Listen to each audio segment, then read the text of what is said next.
Как вы думаете? Есть. В исламе есть День матери, и это Днем матери в исламе является каждый день. Каждый день объявляется в исламе Днем матери.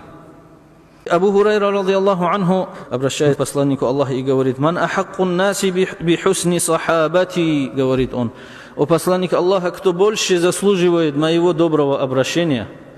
Посланник Аллаха сказал: «Уммук». Он спросил: «А потом кто?» Посланник Аллаха сказал: «Уммук», мать. «А потом кто?» спрашивает Абу Хурайра. Посланник Аллаха еще раз говорит: «Твоя мать».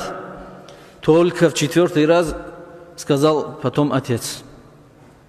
Поэтому настолько велико положение матери перед Всевышним Аллахом, поэтому мы об этом не должны забывать.